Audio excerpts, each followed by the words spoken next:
नमस्ते। चलिए सीधा आज के मुद्दे पर आते हैं।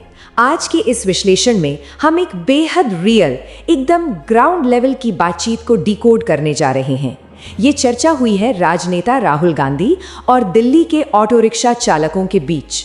हम उस आर्थिक सच्चाई, रोजमर्रा के संघर्ष और उन बड़े दावों को समझने की कोशिश करेंगे जो सीधे सड़क से उठकर हमारे सामने आए हैं। देखिए, ये सिर्फ कुछ आंकड़े नहीं है, बल्कि ये समझने की एक कोशिश है कि नीतियां और सिस्टम एक आम आदमी की जिंदगी को असल में कैसे चलाते हैं, या कह लीजिए कैसे फंसाते हैं। अब इस पूरी चर्चा में जो सबसे दिल छू लेने वाली बात थी वो ये है कि ये हमें उस कड़वी सच्चाई से जोड़ती है जिसका सामना ये ऑटो वाले रोज़ करते हैं। बातचीत के दौरान एक ड्राइवर ने कहा, कभी हम जैसे लोगों को ज़मीनें भी बेचनी पड़ती हैं। सोचिए, इससे पहले कि हम इकॉनमी या महंगाई के गणित में उलझें, इस मानवीय पहलू को समझना बहुत ज़रूरी है। ये साफ दिखाता है कि एक आम इंसान की ज़िंदगी आर्थिक रूप से कितने नाजुक धागे पर टिकी होती है। तो आज हम इस पूरी बातचीत को इन 5 हिस्सों में बांटकर समझेंगे। पहला, सड़क पर दैनिक संघर्ष। दूसरा, महंगाई का गणित। तीसरा, स्वास्थ्य और शिक्षा का संकट। चौथा, व्यवस्था और असमानता। और अंत में, संसद तक आवाज़।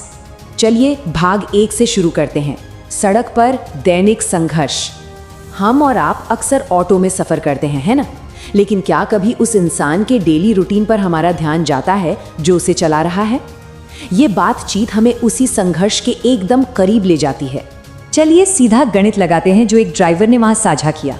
मान लीजिए दिन भर की कमाई हुई 1000 रुपए, उसमें से सीधा 300 रुपए गैस में चले गए और 100 रुपए दिन भर के खाने पीने में। हाथ में क्या बचा? सिर्फ 600 रुपए। और रुकिए, सबसे बड़ा कैच तो यही है, ये 600 रुपए उनकी पक्की बचत नहीं है। इसी छोटी सी रकम से उन्हें अपने 2.5 लाख रुपए के ऑटो की EMI भी भरनी होती है। मतलब सिर पर हमेशा एक भारी आर्थिक दबाव। और जरा सोचिए, इस कमाई के लिए जो शारीरिक मेहनत लगती है वो हैरान करने वाली है।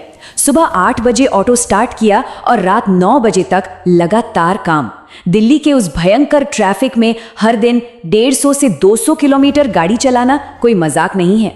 इस लगातार ड्राइविंग की वजह से पीठ और कमर दर्द तो जैसे इनकी जिंदगी का हिस्सा बन गया है। ये सिर्फ एक नौकरी नहीं है, ये सच में शरीर को निचोड़ देने वाला काम है। इस शारीरिक मेहनत से आगे बढ़ते हुए अब आते हैं भाग 2 पर, महंगाई का गणित। बातचीत में ड्राइवरों ने कुछ बहुत ही सटीक आंकड़े दिए जो ये बताते हैं कि कैसे रोजमर्रा की चीजें आम आदमी की पहुंच से दूर होती जा रही हैं। इन आंकड़ों को देखिए। ड्राइवरों का सीधा दावा था कि चुनाव खत्म होते ही CNG की कीमतों में एकदम से भारी उछाल आ गया। कीमत 71 रुपए से बढ़कर सीधा 83 रुपए 90 पैसे प्रति किलो हो गई। एक झटके में लगभग 12 रुपए की ये बढ़ोतरी। आपको लग सकता है कि 12 रुपए क्या है, लेकिन उस इंसान के लिए सोचिए जिसका मार्जिन पहले से ही इतना कम है। ये उनके लिए बहुत बड़ा झटका होता है। और बात सिर्फ CNG तक ही नहीं रुकी, इस महंगाई की आग हर चीज में लगी है। चर्चा में बताया गया कि सरसों का तेल 120 रुपए से बढ़कर 200 रुपए तक पहुंच गया। और जो लोग गांवों से जुड़े हैं उन्होंने अपनी एक अलग पीड़ा बताई। उनका कहना था कि 295 रुपए का जो सरकारी यूरिया है वो ब्लैक मार्केट में 500 से 600 रुपए में खरीदना पड़ रहा है। मतलब चौतरफा मार पड़ रही है। और ये आंकड़ा तो आपको और चौंका देगा, 2500 से 3000 रुपए। ड्राइवरों ने बताया कि जब घर का गैस सिलेंडर 20-25 दिनों में खत्म हो जाता है तो नया सिलेंडर टाइम पर मिलता ही नहीं। अब खाना तो बनाना है ना, तो मजबूरी में ब्लैक मार्केट जाना पड़ता है और वहां एक सिलेंडर के लिए 2500 से 3000 रुपए तक चुकाने पड़ रहे हैं। सिर्फ 2 वक्त की रोटी पकाने के लिए इतना भारी संघर्ष। अब आप ही बताइए, जब बुनियादी चीजें इतनी महंगी हो जाएं तो परिवार की बाकी जरूरतों का क्या होगा? इसी से जुड़ता है हमारा भाग 3, स्वास्थ्य और शिक्षा संकट। ये समझना बहुत ज़रूरी है कि कैसे ये रोज़ का आर्थिक दबाव एक बहुत बड़े पारिवारिक संकट में बदल जाता है। इस काम में असुरक्षा बिल्कुल साफ दिखती है। रोज़ 150 किलोमीटर से ज़्यादा ड्राइविंग और नतीजा लगातार पीठ और पेट दर्द। लेकिन क्या इनके पास कोई हेल्थ इंश्योरेंस या सेफ्टी नेट है? बिल्कुल नहीं। बच्चों की पढ़ाई का भी यही हाल है। सरकारी स्कूलों की हालत या कमी के चलते मजबूरन बच्चों के भविष्य के लिए महंगी प्राइवेट ट्यूशन का सहारा लेना पड़ता है। और सबसे बड़ा डर, घर में अचानक कोई बीमारी आ जाए तो पूरा परिवार भयंकर आर्थिक संकट में फंस जाता है। और चर्चा के दौरान यही डराने वाली सच्चाई उभर कर आई। एक ड्राइवर ने अपने बच्चे को टाइफाइड होने का जिक्र किया और कहा, एक आदमी बीमार हो जाए घर में तो पूरा घर का बजट खराब हो जाता है, क्योंकि कोई इंश्योरेंस नहीं है। एक अचानक आई बीमारी पूरे परिवार को आर्थिक बर्बादी के कगार पर ला खड़ा करती है। ये वो मोड़ होता है जब लोगों को अपनी पुश्तैनी ज़मीनें तक बेचनी पड़ जाती हैं। इन व्यक्तिगत स्तर की परेशानियों से थोड़ा जूम आउट करते हैं और चलते हैं भाग 4 पर, व्यवस्था और असमानता। इस बातचीत में ड्राइवरों ने हमारे देश की इकोनॉमी और राजनीतिक सिस्टम पर भी कुछ बहुत बड़े सवाल दागे हैं। चलिए उस मैक्रो नज़रिए को समझते हैं जिसे उन्होंने चर्चा में उठाया। यहाँ सबसे स्ट्राइकिंग पॉइंट वो तुलना थी जो स्रोत में की गई। एक तरफ एक ऑटो ड्राइवर जिसकी महीने की आय लगभग 15,000 रुपये है, और दूसरी तरफ एक अरबपति जिसकी संपत्ति बताई गई 15,000 करोड़ रुपए। जी हाँ, 15,000 करोड़। चर्चा में तर्क ये दिया गया कि इतनी भयंकर असमानता होने के बावजूद जब ये दोनों बाजार से एक साधारण शर्ट खरीदते हैं तो दोनों को बराबर टैक्स देना पड़ता है। ये इनकम इनइक्वालिटी और हमारे टैक्स सिस्टम पर एक सीधा और तीखा सवाल था। और देखिए, बातचीत में कुछ बहुत ही बेबाक राजनीतिक और आर्थिक दावे भी किए गए। यहाँ हम बिना किसी का पक्ष लिए सिर्फ उन दावों का विश्लेषण कर रहे हैं जो स्रोत में थे। ड्राइवरों ने चिंता जताई कि अडानी और अंबानी जैसे गिने चुने अरबपतियों का ही मीडिया, शिक्षा, स्वास्थ्य और पेट्रोल जैसे संसाधनों पर कंट्रोल है। उन्होंने ये भी दावा किया कि एक तरफ देश के अंदर तेल की कमी हो रही है, लेकिन बड़े उद्योगपति उसी तेल का निर्यात कर रहे हैं। और उनकी सबसे बड़ी हताशा ये थी कि मेन स्ट्रीम मीडिया किसानों और मजदूरों के इन रोजमर्रा के संघर्षों को पूरी तरह से इग्नोर कर देती है।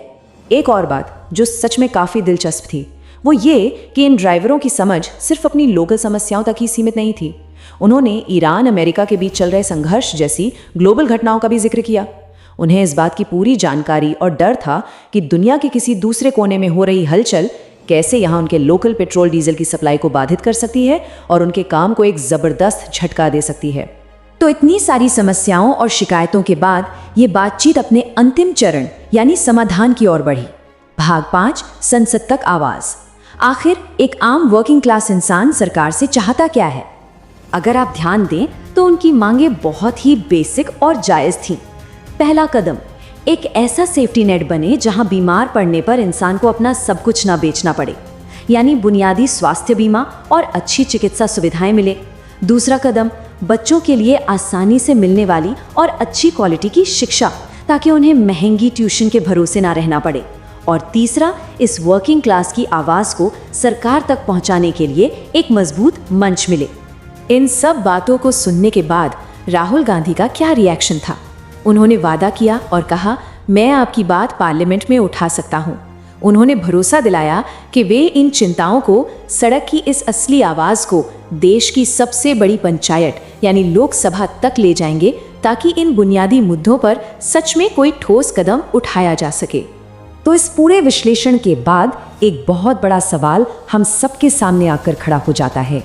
जब टीवी पर राष्ट्रीय विकास और ट्रिलियन डॉलर इकोनॉमी की बात होती है, तो क्या हमारी नीतियां वास्तव में सड़क स्तर की इन कठोर सच्चाइयों से जुड़ी हैं? एक मजबूत लोकतंत्र में एक ऑटो ड्राइवर की आवाज और अर्थव्यवस्था के बड़े फैसलों के बीच की इस खाई को आखिर कैसे पाटा जा सकता है? ये एक ऐसा विचार है जिस पर हम सबको बहुत गंभीरता से सोचने की जरूरत है। तो दोस्तों, ये था हमारा आज का विश्लेषण। अगर आपको ये जानकारी अच्छी लगी और इस चर्चा से कुछ नया नजरिया मिला तो प्लीज़ इस वीडियो को लाइक करें, अपने दोस्तों के साथ शेयर करें और कमेंट्स में अपनी राय ज़रूर बताएं। और हाँ, ऐसे ही शानदार और डीप डाइव विश्लेषण के लिए यूट्यूब चैनल स्टोरी टेलर को सब्सक्राइब करना बिल्कुल मत भूलिएगा। ज्ञान बांटने से ही बढ़ता है, तो चलिए इसे एक साथ बढ़ाते हैं। अगले विश्लेषण में फिर मिलेंगे।